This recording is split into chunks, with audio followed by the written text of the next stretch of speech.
Et voici l'iPhone SE, le nouvel iPhone. Nouveau Oui et non. C'est un petit peu comme si l'iPhone 6S avait mis le slip de son grand-père. Beaucoup disent que c'est un manque d'innovation, que franchement, il n'est pas très intéressant. Je vais tenter dans cette vidéo de vous prouver le contraire et que ce petit iPhone cache pas mal de grands avantages.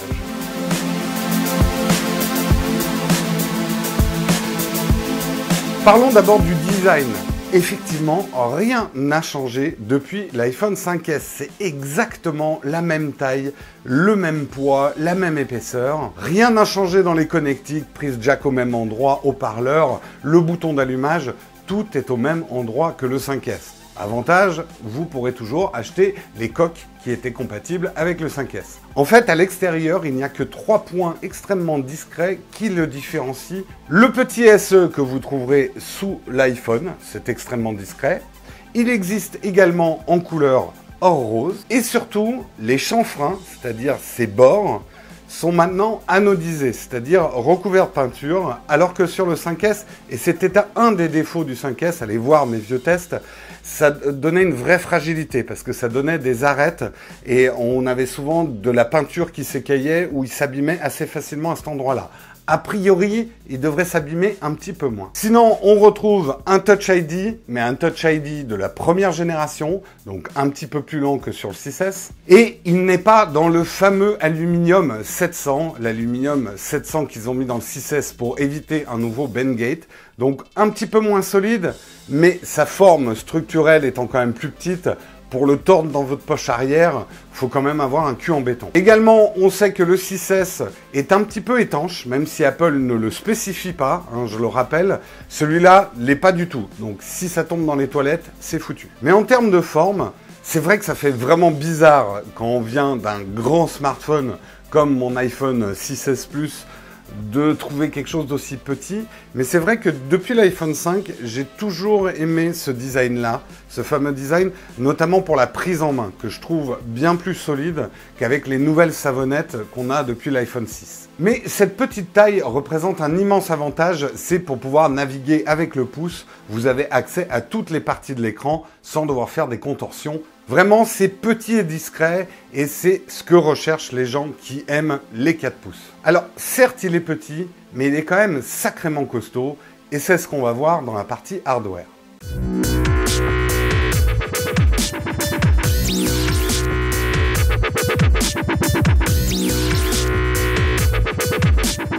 Globalement, ce qu'a fait Apple, c'est qu'ils ont pris un 6S, ils l'ont aplati, ils l'ont tordu, et ils l'ont mis dans le corps d'un 5S. Et c'est plutôt réussi, on retrouve la fameuse puce A9, bien boostée, le coprocesseur M9 pour mesurer tous les petits mouvements, une mémoire vive de 2 Go. On le voit d'ailleurs avec ce test comparatif sur Geekbench, qu'il est presque un poil supérieur en puissance au 6S. En fait, ça s'explique par le fait qu'il a quand même beaucoup moins de pixels à pousser au niveau de l'écran.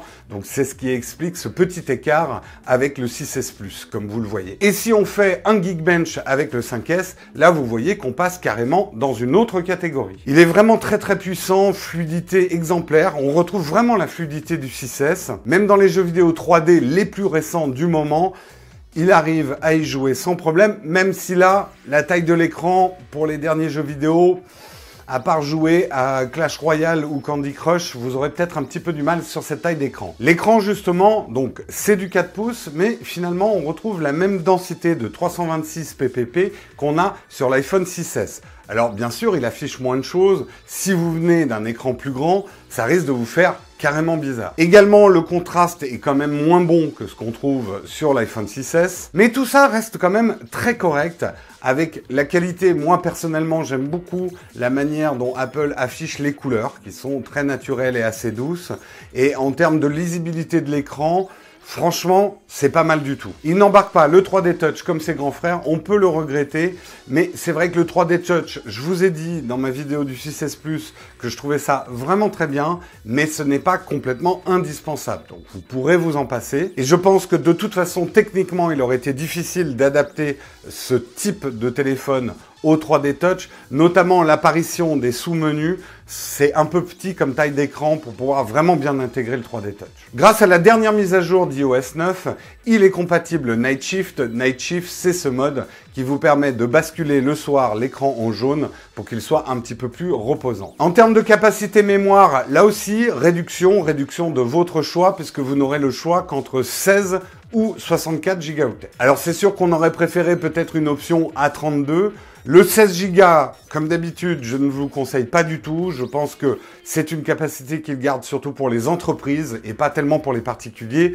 Donc là, vous n'aurez pas trop le choix, faut le prendre en 64 Go. Mais c'est sûr que du coup, il est un petit peu plus cher que son prix d'appel. Il y a quand même deux pertes notables en termes d'hardware par rapport à son grand frère, à ses grands frères, l'iPhone 6S et 6S Plus. D'abord, la perte du baromètre. Alors, c'est un petit peu regrettable pour les sportifs puisque ça ne permettra pas de mesurer votre altitude. Donc pour ceux qui faisaient du sport, c'est dommage parce que cette forme extrêmement légère et petite en aurait fait un iPhone de choix justement pour les gens qui font beaucoup d'activités et qui aiment mesurer leur activité. Également, on perd le Taptic Engine qui est dans l'iPhone 6S et 6S Plus, mais comme on n'a pas le 3D Touch, on n'a pas vraiment besoin de retour haptique. Mais par contre, on retrouve toutes les bonnes choses qu'on a dans le 6S, un nouveau Bluetooth, un Wi-Fi amélioré, une 4G plus rapide et une compatibilité avec le NFC pour Apple Pay, qu'on n'a toujours pas en France, mais qui devrait débarquer. Eh bien, l'iPhone SE sera compatible. Mais de toute façon, vous aurez plus de sous puisque vous serez payé un iPhone. En termes d'autonomie, la batterie fait 1600 mAh.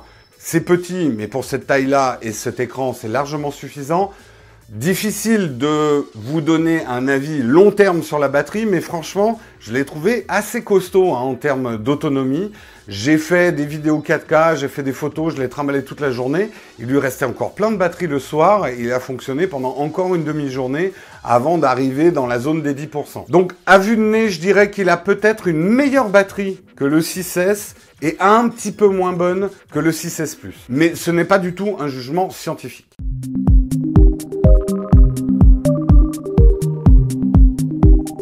Passons maintenant à la photo et la vidéo, et c'est là que les choses deviennent carrément intéressantes, puisqu'en termes de caméra principale, on a exactement la même que sur le 6S. On retrouve donc le capteur de 12 mégapixels, l'ouverture de f2.2 et des pixels de 1,22 microns. Là, je vous invite vraiment à aller découvrir toutes les vidéos que j'ai faites sur l'iPhone 6S, et notamment la séquence qu'on a tournée à la sortie du 6S, Paris en 4K avec Marion. On a pris des photos et des vidéos vraiment pour tester la pleine puissance de cet appareil photo. Vous trouverez tout ça, je vous mets le lien, dans une playlist consacrée à tous nos tests autour du 6S. En tout cas, si vous venez de l'iPhone 4S, 5, 5S, vous allez vraiment voir une grosse différence dans la qualité des images et notamment, vous allez trouver ce traitement électronique que Apple a vraiment bien peaufiné. J'en parle beaucoup dans mon dernier test de l'iPhone 6S Plus et qui pour moi est vraiment la griffe Apple en termes de photos.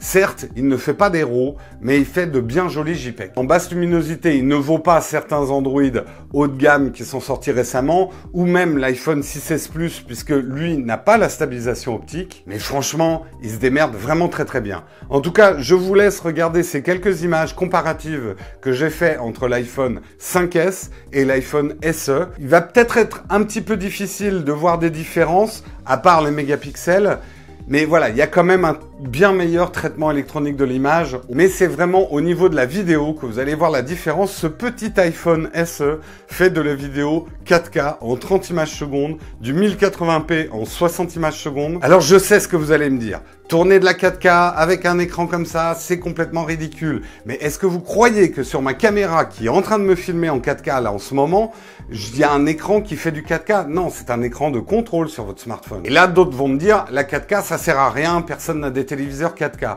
On ne filme pas en 4K pour diffuser en 4K, mais pour faire une belle image en 1080p.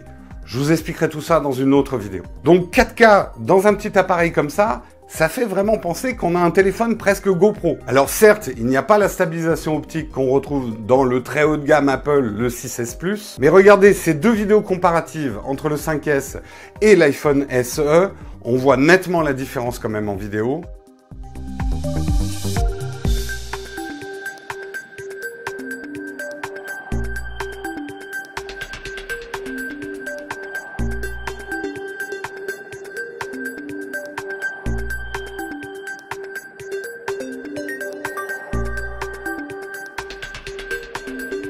Et je vous montre également une vidéo comparative dans des situations difficiles, situations de concert. Première vidéo tournée avec mon iPhone 6S Plus. Et regardez ce qu'est capable de faire l'iPhone SE. Et je peux vous dire que les gens derrière moi étaient quand même vachement plus contents que je sorte un iPhone SE que mon grand iPhone 6S Plus. Bref, je ne vais pas vous refaire tout le test photo que j'avais fait autour du 6S et du 6S Plus. Allez voir les vidéos, mais réalisez quand même que vous allez avoir le même appareil photo qu'un iPhone qui vaut 260 € de plus. Par contre, au niveau de la caméra de façade, la caméra selfie, la caméra des narcisses, eh bien là, grosse déception. Puisqu'on revient 3-4 ans en arrière avec une résolution de 1,2 mégapixels et une pauvre ouverture de f2.4. C'est vraiment dommage qu'Apple ait fait ce choix-là pour la caméra de façade parce que je me moque souvent des selfies. Après, tout le monde a le droit de prendre des selfies. Mais c'est vrai que la caméra de façade, on s'en sert quand même de plus en plus dans les Skype, quand on fait des périscopes, quand on fait des Snapchat. C'est quelque chose qu'ils n'auraient pas dû négliger et je pense pas qu'ils aient fait d'énormes économies en mettant cette vieille caméra en façade.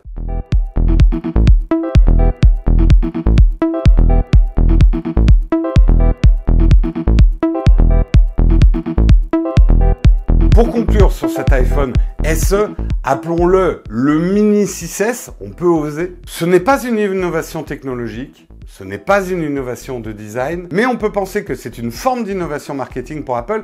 En tout cas, quelque chose qu'il n'avait pas fait jusqu'ici. Apple est manifestement très à l'écoute de sa clientèle et notamment les 30 millions d'acheteurs d'iPhone 4 pouces qu'il y a eu en 2015. Et en proposant un smartphone beaucoup plus petit que les normes du marché, Apple se démarque quand même du monde Android où la seule alternative 4 pouces avec des composants vraiment actuels, c'est chez Sony le Z5 Compact. En fait, Apple, avec l'iPhone SE, offre à cette clientèle spécifique qui aime les petits smartphones la même puissance qu'un iPhone 6S. Apple a utilisé les composants de ces hauts de gamme qui sont déjà éprouvés, les chaînes de montage sont probablement amorties, avec certes un vieux design, mais bien éprouvé et apprécié par sa clientèle. Ils ont rassemblé les deux, ça veut dire qu'il n'y a pas eu de frais de recherche et développement et de design, ce qui fait qu'Apple peut proposer un prix un petit peu plus doux que d'habitude, sans forcément rogner sur ces big fat marges dont il a l'habitude. Alors entendons-nous bien, ça reste un prix Apple, c'est un smartphone assez cher, mais c'est quand même un milieu de gamme et jusqu'ici, Apple, tout ce qu'il faisait en milieu de gamme, c'était de nous refourguer des iPhones qui avaient 2 ou 3 ans de retard. Là, vous avez quand même les composants d'il y a 6 mois. Moi, je trouve ça assez intéressant comme démarche. Alors, pour qui est fait cet iPhone? Parce que je pense que l'iPhone SE n'est pas fait pour tout le monde. Il est d'abord fait pour les gens qui ont des petites mains. Et par exemple, Karina, qui a un Z5 Compact, ne supporte pas les grands écrans. Parce que quand elle prend une phablette, elle disparaît derrière. Généralement, les gens qui utilisent leur smartphone, qui veulent des petits smartphones, c'est pas des gens qui vont jouer aux jeux vidéo, regarder des films sur leur smartphone, ou faire des choses qui nécessitent quand même un grand écran. Donc, ils seront tout à fait contents avec cette taille-là. Je pense que cet iPhone va beaucoup plaire également aux plus jeunes, ceux qui étaient vraiment intéressés par le 5C, par son côté couleur. Ils seront intéressés par le prix peut-être un petit peu plus doux, un petit peu plus accessible, surtout que je pense que d'ici 1 an, il sera quasiment gratuit chez les opérateurs, avec un forfait bien sûr. Par contre, et je pense que c'est là qu'Apple a fait une grosse erreur dans l'iPhone SE, c'est d'avoir négligé la caméra à selfie. On sait à quel point les plus jeunes adorent Snapchat, les selfies et ce genre de choses. Donc c'est peut-être là où ça va coincer. Je pense également que c'est un très très bon iPhone pour les entreprises. C'est vrai que 16 Go, ça suffit largement pour équiper les collaborateurs et toute la flotte d'une entreprise. Il y a la puissance à l'intérieur pour pouvoir gérer des apps pro et des mises à jour, surtout dans le temps. C'est quand même un iPhone qui, à mon avis, va durer pas mal de temps grâce à son processeur. Alors certes, il n'y a pas tout le confort des 6S, mais ça suffira largement pour certaines entreprises s'ils ont beaucoup de gens à équiper, surtout avec un prix qui est quand même un petit peu plus abordable et qui, à mon avis, va rapidement baisser. Une quatrième catégorie de personnes risque d'être intéressées par cet iPhone. On n'y pense pas forcément, mais comme je suis dedans, j'en parle. C'est les vidéastes en herbe et les youtubeurs. Parce que ça permet quand même d'avoir un prix assez compétitif une petite caméra 4K qui donne de très bonnes images avec des modes automatiques. Alors certes, elle n'est pas débrayable, on fait pas tout ce qu'on veut avec, mais ça fait vraiment une caméra de poche qu'on peut poser dans un coin pour faire un contre-champ. Et oui, peut-être que vous ne le saviez pas, mais dans mes tests vidéo, certaines séquences que vous voyez sont tournées avec l'iPhone, et c'est pas toujours pratique de le faire avec le téléphone que j'utilise, parce que si le téléphone se met à sonner et que je l'ai installé dans un buisson pour filmer une séquence, c'est un peu la loose. Donc je crois que cet iPhone SE, je vais pas le revendre tout de suite, et qu'il va bien nous servir. En tout cas, c'est mon analyse personnelle, je n'ai aucun doute que l'iPhone SE va très bien se vendre, très bien fonctionner. Je sais que certains d'entre vous sont très sceptiques, mais donnez-moi vos commentaires, dites ce que vous en pensez, est-ce que vous pensez que l'iPhone SE va bien se vendre ou pas, on fait les pronostics. Merci en tout cas d'avoir regardé cette petite vidéo. Je vais faire un guide d'achat pour vous orienter pour ceux qui sont en phase d'achat entre l'iPhone 6, l'iPhone 6S et l'iPhone SE. Ça devrait sortir dans les semaines à venir. Et sur ce, je vous quitte. N'oubliez pas les pouces bleus, c'est super important pour faire découvrir la vidéo à plus de monde. Et on se retrouve très bientôt dans une nouvelle vidéo.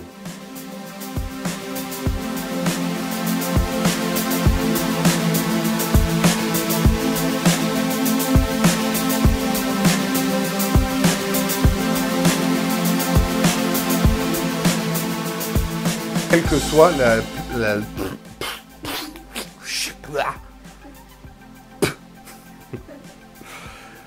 Putain, il est vraiment tout petit l'écran, j'arrive pas à lire mes notes.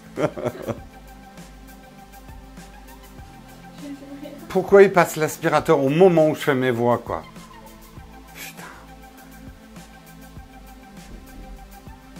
Le monde est contre moi. Ah, ta gueule, toi. Ah, je m'énerve, hein, quand même.